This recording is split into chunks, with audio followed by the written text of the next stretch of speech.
ప్రజా టీవీ వీక్షిస్తున్న ప్రేక్షకులందరికీ నమస్కారము. రాయపాటి అరుణ జనసేన అధికార ప్రతినిధట. ఈవిడ మాట్లాడినటువంటి మాటలు సభ్య సమాజం అంతా కూడా తలదించుకునేటట్టుగా ఉంది. ఈవిడ మాటలు మరి ఈ జనసేన అధినేతకు వినపడవా, చెవులు పోయాయా, మైండ్ పోయిందా అని చెప్పి ప్రజలందరూ అడుగుతున్నారు.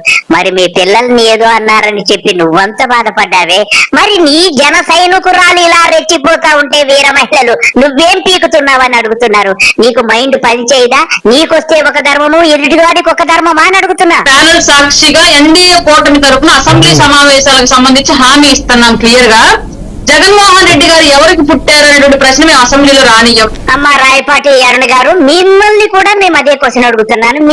మీరు కూడా క్వశ్చన్ చేసుకోండి. మీరు ఎవరికి పుట్టారని చెప్పి మేము కూడా అడుగుతున్నాం. తప్పు లేదు కదమ్మా. మీరు కూడా మిమ్మల్ని క్వశ్చన్ చేసుకుంటే దానికి సరైన ఆన్సర్ దొరుకుతుందమ్మా. మీరు ఇలా రెచ్చిపోవడం సమంజసం కాదు. జగన్మోహన్ రెడ్డి గారి పిల్లలు ఎవరికి పుట్టారనే ప్రశ్న మేము అసెంబ్లీలో రానియ్యం. జగన్మోహన్ రెడ్డి గారికి భార్యలు ఎంతమంది ఉన్నారు, భార్య ఏతర సంబంధాలు ఎన్ని ఉన్నాయి, ఎన్ని ప్యాలెస్లు ఉన్నాయి. అమ్మా మీకు పిల్లలు ఉన్నారో లేదో నాకు తెలియదు, కానీ మీ పిల్లలు మీకు పుట్టారో లేదో అని చెప్పి మీరు కూడా క్వశ్చన్ వేసుకోండి. మీ అంతరాత్మని ఒక్కసారి అడగండి. అన్ని విషయాలకి మీరు తెలుసుకున్నాక ఎదుటి వాడి మీదకి వెళ్ళండి. ఎందుకమ్మా ఇలా మాట్లాడతావు? ఇంత నీచమైనటువంటి మహిళలు జనసేనలో ఉన్నారంటే మరి ఆ పవన్ కళ్యాణ్ మరి ఎలా భరిస్తున్నాడో ఆ భగవంతుడికే తెలియాలి. నిజానికి అందరూ ఏం మాట్లాడతారు, ఈరోజు మన ప్రోగ్రామ్స్ టీవీలో చూపించరు. ఆ టీవీలన్నీ మన ఒకటి రెండు ఛానల్స్ కాకుండా, ఎందుకంటే మన దగ్గర ఛానల్స్ లేవు, మనం కాదయ్యి. వాళ్ళు మనల్ని అనుకున్నప్పుడు చూపిస్తారు, అనుకున్నప్పుడు వదిలేస్తారు. మనకి లేవు. మనకు ఉందల్లా సోషల్ మీడియా, మన ఫేస్బుక్లు, మన సెల్ ఫోన్లు. నాకు ఒక్క ఛానల్ లేదు, కానీ కోటి ఛానల్స్ ఉన్నాయి ఇక్కడ. నాకు మీరే నా ఛానల్స్. నీకు అవకాశం ఇస్తే ఒకలా మాట్లాడతావు, అవకాశం లేకుండా ఒకలా మాట్లాడతావు. ఇప్పుడు ఏం చెప్తున్నావు? కోటి మంది నాకు సపోర్ట్ ఉన్నారు సోషల్ మీడియాలో, కోటి ఛానళ్ళు ఉన్నాయని చెప్తున్నావు. అన్ని నువ్వే చెప్తావు. సోషల్ మీడియాను రెచ్చగొట్టింది నువ్వే. నీ వీర సైనికులు, వీర మహిళలు. నోటికొచ్చింది మాట ఉంటే నువ్వు కూడా లకారం తప్పేం మాట్లాడతావు. అందుకనే అయినా ఒక్క మాట చెప్పాలి. ఆవు చేలో మేస్తే దూడ గట్టును వేస్తుందా? నీ పరిస్థితి కూడా అంతే. నువ్వు మొదలుపెట్టు. 2 చోట్ల ఓడిపోయినాడు డైమండ్ రాణి. ఆ రోజా కూడా మాట్లాడద్దు. వాళ్ళు కూడా యూట్యూబ్ ఉప్పు కూడానా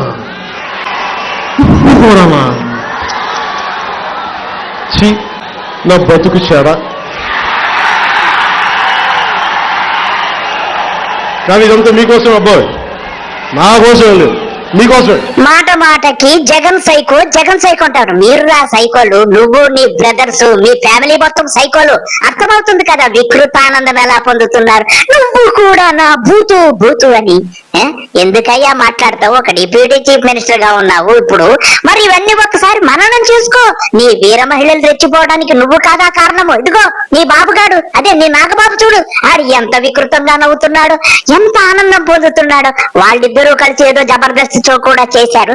కనీసం గౌరవం, మహిళ అనేటువంటిది కూడా లేకుండా ఇంత వికృత చేస్తాడు.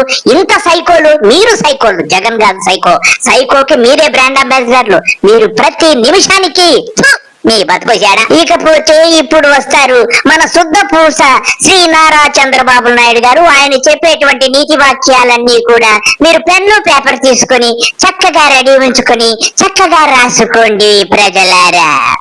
మృగాలుగా ఉంటే మృగాలను ఏ విధంగా ట్రీట్ చేయాలో అదే విధంగా ట్రీట్ చేస్తాం.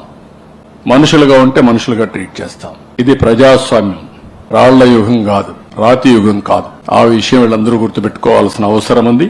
ఇన్ఫర్మేషన్ టెక్నాలజీ ప్రమోట్ చేసింది నేను. బాబు గారు మీ ప్రవచనాలు కాపండి. మీరు టెక్నాలజీ ఏం పీకారో నాకు తెలియదు, కానీ మీరు ముందు మీ సొంత మృగాలు, మీ యొక్క కూటమి మృగాల నోరు అదుపులో పెట్టుకుని తర్వాత మీరు ప్రవచనాలు వల్లిస్తే బాగుంటుందని నా సలహా. ఆ దగ్గర మీ కథలేంటి నాకు అర్థం కాలేదు. మీకోసం ప్రమోట్ చేయాలి ఇన్ఫర్మేషన్ టెక్నాలజీని. సోషల్ మీడియా వచ్చింది తర్వాత.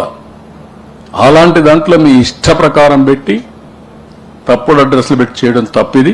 బాబు గారు మీరు మహా పెద్ద శాస్త్రవేత్తలని ప్రపంచానికి తెలుసు, కానీ ముందు మీరు మొదలు పెట్టింది మీరేంటి? మీరు చెప్పారు చూసావా, సోషల్ మీడియాను పెంచి పోషించి ఎవరిని ఎలాంటి అసభ్యకరం పోస్టులు పెట్టాలో మీకు తెలిసినంతగా ప్రపంచంలో ఎవరికి తెలుసు. మీ నటన మొదలు పెట్టండి. ఇది ఏ విధంగా అభివర్ణించ నాకైతే అర్థం. మా మిస్సెస్, నా భార్య రాజకీయాలకు రాలేదు. ఒక్కొక్కసారి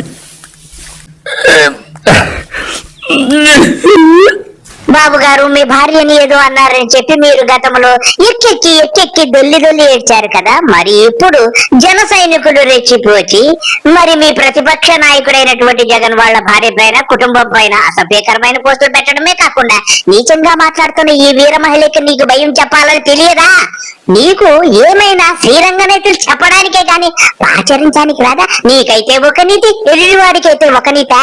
అది నా మంచితనాన్ని దుర్వినియోగం చేయాలనుకుంటున్నారు. కబద్దార్, జాగ్రత్తగా ఉండండి. ఎవరిని వదిలిపెట్టం. తప్పును తప్పుగా చూస్తాం, తప్పు చేసిన మాత్రం శిక్షించి తీరుతాం. బాబు గారు మీ గొప్పతనము మీ మంచితనం గురించి మీరు చెప్పుకుంటే ఎలాగుందో తెలుసా?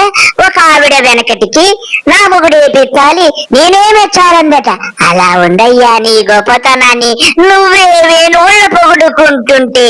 Andhra Pradesh should lead by example introducing social media abuse protection bills. ఎందుకు చెప్తున్నానంటే మీలాంటి వ్యక్తిని మీరు మెంబర్ ఆఫ్ పార్లమెంట్ అయ్యండి, మిమ్మల్ని ఇంత ఇబ్బంది గురి చేస్తే సగటు మనిషి పరిస్థితి. పవన్ కళ్యాణ్ గారు సోషల్ మీడియా నియంత్రణ బిల్లు తీసుకురావడం, అదే చట్టం తీసుకురావడం చాలా సంతోషం. ముఖ్యంగా మీరు మీ నోటిని అదుపు చేసుకోండి. మీరు లకార కొడకలు ఇవన్నీ ఫస్ట్ మానేయండి. చెప్పుతో కొడతాను, తోలు తీసేస్తాను, నార తీసేస్తాను, ఇవన్నీ కూడా అన్పార్లమెంటరీ వర్డ్స్. ఇంకొక విషయం ఏంటంటే మీ వీర సైనికులు అందరినీ కూడా అదుపులో పెట్టుకోండి. మీ వీర మహిళ మాట్లాడిన మాటలు ఒకసారి విన్నారు కదా, మీకు మరి చెవులుంటే వినపడడం లేదో ఏమో గాని మరి నీ పిల్లల్ని నీ కూతురు లేదో అన్నారని అలా గింజుకున్నావు. మరి జగన్ ఫ్యామిలీని ఈ వీర మహిళ ఎంత అసహ్యంగా మాట్లాడిందో నీకు వినపడదా? నువ్వు ఎలా ప్రవర్తించాలో కూడా చెబుతుంది అసెంబ్లీలో. అంటే నువ్వు వీర మహిళల చేతిలో. నాకు ఒకటి అర్థమవుతుంది పవన్ కళ్యాణ్, నువ్వే వీర మహిళలందరికీ ట్రైనింగ్ ఇచ్చి రెచ్చిపోండి మీడియాలో అని చెప్పావని పూర్తిగా అర్థమైంది. విన్నారు కదా ఫ్రెండ్స్, ఇదండి విషయము. అందరికీ నమస్తే, బాయ్.